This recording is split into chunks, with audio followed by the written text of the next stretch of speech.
in the past year, since I hadn't seen them, they'd completely left the relationship. They got the help and support they needed. They put themselves in community of supportive people, and they managed to start their own thriving business centered around helping and empowering other women, all in one short year. Reconnecting with them this week was just such a truly wonderful experience. Not only were they looking healthy, she was glowing. What I could tell from chatting with her was that she had come to that place of really discovering a new depth or a new facet of her identity. And she was now living from that place. And I can't tell you how full my heart was from spending time with her this week.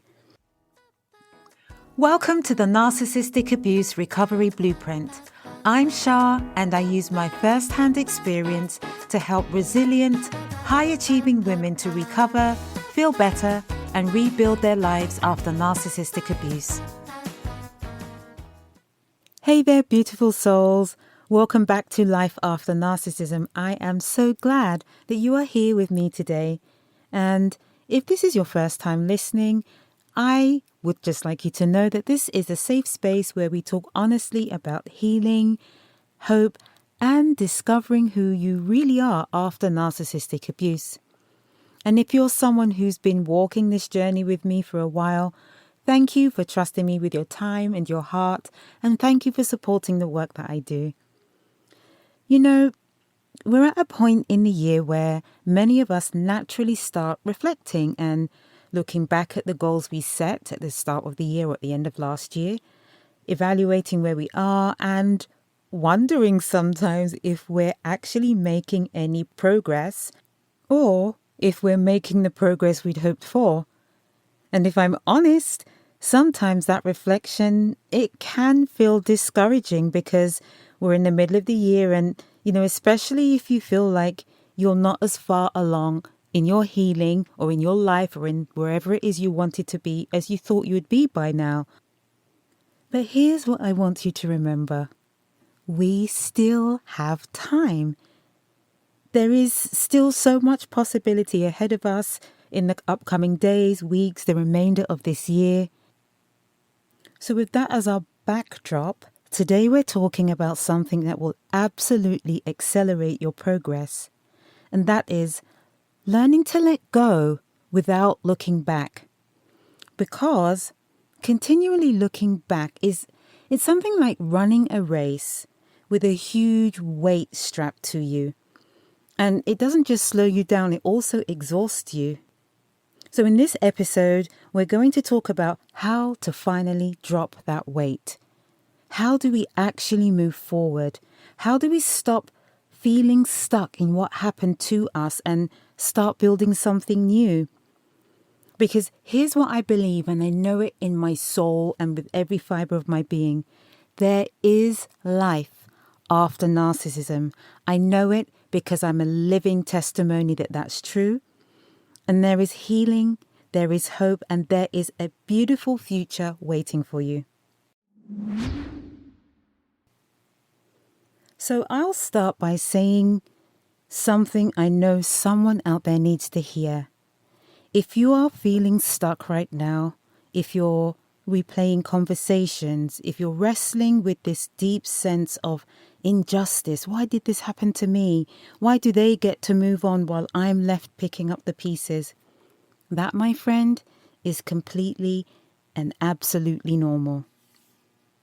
I hear from so many women in this situation who say things like, I know I should be over this by now, or I feel like I'm stuck in a loop, constantly thinking about what they did and what they said. Now, some of you are brand new to the realization that what you've experienced was actually narcissistic abuse, and you're feeling this mix of validation and devastation all at once, and I know that. That anger you feel, that sense of unfairness, is valid. It's actually a sign that your heart knows that you deserve better. It's like your soul is crying out for justice. And that, my friend, isn't weakness. That is your inner wisdom speaking.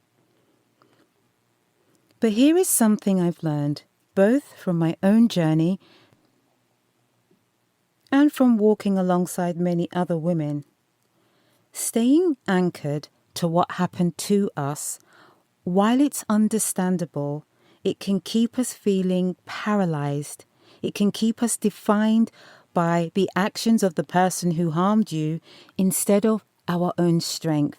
And you, my friend, you're so much more than what was done to you. So I know this must be a question in someone's mind out there. Why does it matter to let go? Now, when I talk about letting go of the past, I want to be crystal clear about what I mean here and what I don't mean. I'm not talking about forgetting. I'm not talking about excusing what happened. I'm not talking about just get over it. I'm actually talking about something more powerful, which is giving yourself permission to build something new.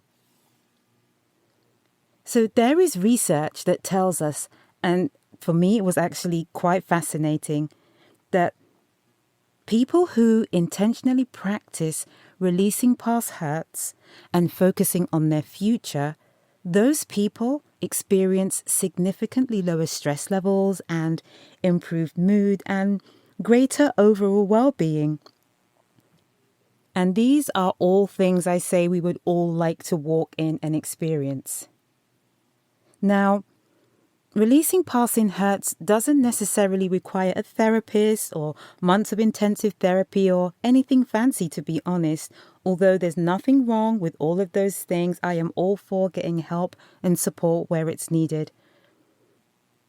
But letting go is more to do with a mindset, a decision you choose to make. Every time those thoughts resurface, because they will resurface, but the good thing is that the more you practice this, is the less often they come up. But those thoughts, when they do resurface, you respond from a place that is rooted in a decision that you have made to let go of what happened. But back to the research, here is the part that really, it just made me quite excited when I found this out. Dr. Sonia Lyubomirsky, I hope I've said her name right. She is very well known for doing research on happiness, and what her research found was that forward-focused thinking, or what she calls positive appraisal, is directly linked to greater resilience and life satisfaction. When we train our minds to look ahead instead of constantly looking back, we literally begin to heal faster. And there are some ideas that suggest that instead of asking what happened to you, which keeps us stuck in victim mode and, being a victim, and how strongly I feel about not adopting a victim mentality. There's an episode all about it, and I will link that episode below in the show notes. It's the first episode of 2025. But that type of thinking keeps you stuck in victim mode. The healing-centered approach asks, what's right with you? Now let's stop and think for a moment. How often do we reflect on what's right with us? We have been so conditioned to think about what's wrong with us just generally in society, with all the comparisons and the striving for more and more. And then being in a relationship with a narcissist that will constantly tell you that there's something wrong with you. Learning to ask this question of what's right with you is a beautiful time and moment for you to reflect on who you've been made to be and what truly is good and right about you. When we ask this question, it views us as agents in creating our own well-being rather than just victims of what someone else did. I've been having lots of conversations recently with a friend who one of her mentors trains her to think about things from the right perspective. And this is such a valuable lesson as it pertains to this. The question of what is right with you. Just shift the perspective. So something that will really help you as you learn to reframe things and as you learn to truly let go of what has happened to you is to anchor yourself with faith and with hope, because those are the things that can propel us forward. Now, I do not want to ignore that there are probably many people who have quite complex relationships with faith right now. Maybe you've been just told to forgive and forget, which makes me so annoyed because that's not the way we deal with things. Or maybe you've been hurt by people who claim to follow God, or people that you trusted who, were part of a faith community. Maybe you're even questioning everything you once believed. Friend, I want you to know that that's okay. Your questions are valid. Your experience has been real. Your hurt was real. It is real.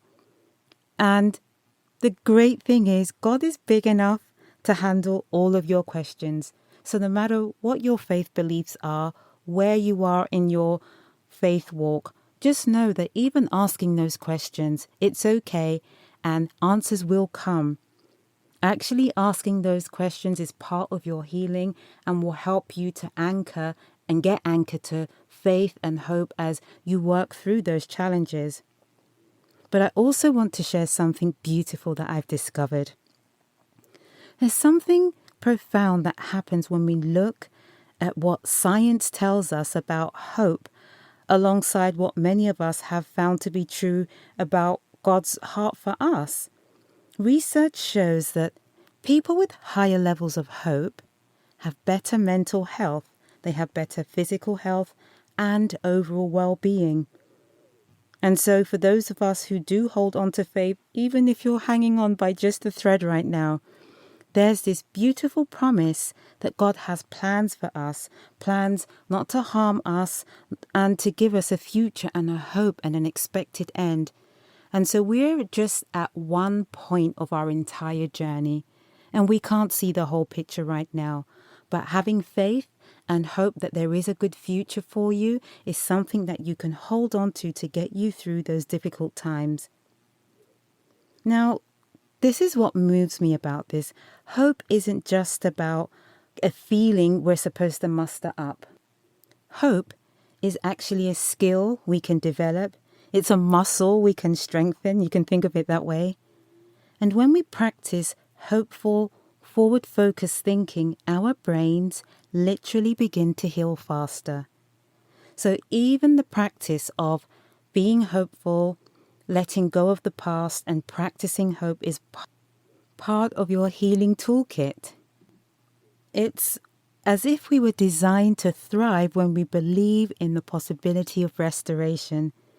And whether you find that hope in faith, in your own resilience, or in the love of people around you, or in the simple fact that you're still here, you're in your right mind, you're fighting, you're choosing to heal, that hope is a gift that has been given to you by God, and He is working through it. Another way to build your hope is to listen to stories of those who've been through what you're going through and see where they are now. And this is why I advocate so much that you get into a community, that you don't isolate yourself. And even if you're quiet in these communities and you don't feel like saying much, I can guarantee you that they will be a source of hope for you and a source of encouragement and strength. Now, this past week, this is a lovely story, and I'm so glad I get to tell this. This past week, I saw someone I hadn't seen it was exactly a year, actually. And when I met them a year ago, they were coming out of a terrible relationship with a narcissist. At that point, they were just coming to the realization of exactly what had happened to them. And I could see they were really struggling. I recognized it because I recognized that phase in my own journey. Well, in the past year, since I hadn't seen them, they'd completely left the relationship. They got the help and support they needed. They put themselves in community of supportive people, and they managed to start their own thriving business centered around helping and empowering other women, all in one short year. Reconnecting with them this week was just such a truly wonderful experience. Not only were they looking healthy, she was glowing. What I could tell from chatting with her was that she had come to that place of really discovering a new depth or a new facet of her identity. And she was now living from that place. And I can't tell you how full my heart was from spending time with her this week.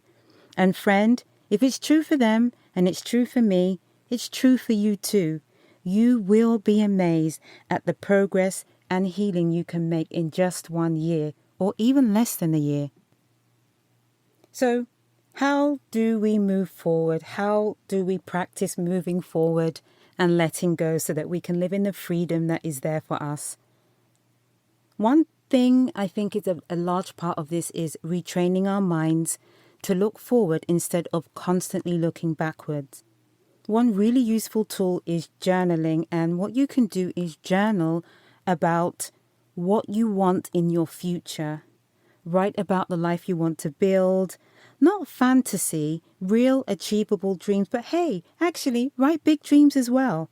The desires that have been placed in your heart, write about those things. So take some time to journal about your hopes, your dreams, rather than journaling about all of the negativity. There is a time and a place for that, and it is a really good practice to get it out. But there's a time that once you've got it out, you need to leave it there and practice this journaling about the future. What kind of relationships do you want? What brings you alive? Journal about all of those things, because there are studies that show that journaling in this way about future-oriented goals and visualizing positive outcomes literally increases our motivation and our emotional well-being. And that is what I want for you. And then a small addition to this journaling, which I really would like you to focus on, is to celebrate your progress. Not perfection, but progress. Every day you choose healing over staying stuck is a victory. Every moment you choose to focus on your future instead of their past behavior is actually an act of courage. So celebrate those things. Beautiful soul, I want you to know this. Moving forward isn't about erasing the past. It's not about pretending it didn't happen. That is not what I want you to take away from this at all. Instead, it's about giving yourself permission to live fully now and in the future. And you, my friend, are not defined by what they did to you. You're not limited by their choices, and you're not stuck in their version of your story. It's as though you are an author and you can... A lovely way to think about it is like this. You get to write the next chapter, and you get to choose what comes next. And that is such a beautiful and empowering place to be. And so, as I wrap up for today, I want you to really make a decision to let go of the past because it's weighing you down so that you can move forward. And above all, I'd love you to remember that there is life after narcissism.